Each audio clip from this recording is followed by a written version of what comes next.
I am Dr. Scout with LGBT HealthLink, and this is your first 2015 edition of the weekly Health and Wellness LGBT News Roundup.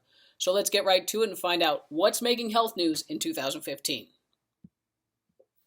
In our first story this week, lots of us are remembering Leila Alcorn, the trans youth who unfortunately committed suicide over the holidays, leaving a detailed note about how her parents had isolated her from friends and support. This has spurred awareness of the needs of trans youth and a dialogue across the country. In response, Caitlin Ryan has published an op-ed in the Washington Post offering resources specifically for religious parents. Fenway Health has also published a new study where they found trans youth were at notably greater risk of health problems than their peers. And there's a new review of LGBT suicide risk in general this week, which specifically includes suggested assessment questions for providers. In our next story, there's a new review of National LGBT Cancer Network research where they found that disclosing LGBT identity to cancer care providers was consistently related to better health outcomes.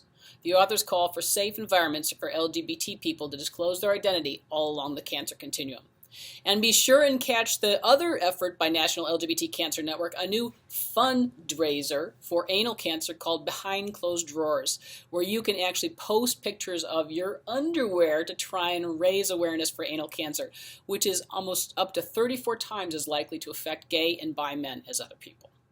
In our next story, we have been covering how a variety of health professions are improving training on LGBT health needs.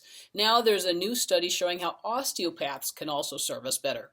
In that same vein, kudos to New Mexico Senator Jacob Calendaria for asking the state to convene an LGBT health disparities task force. We hope it happens.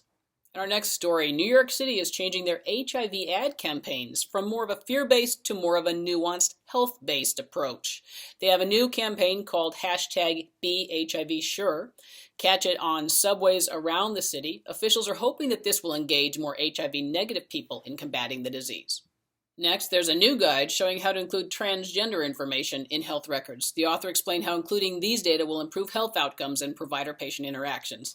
I totally agree. In our last story, we were off for the holidays, but there was some health news happening, so we want to point out one story.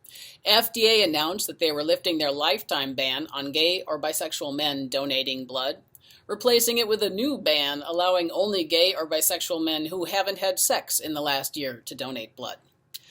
We've decided to give them a kudo for this, but only if they haven't had sex in the last year.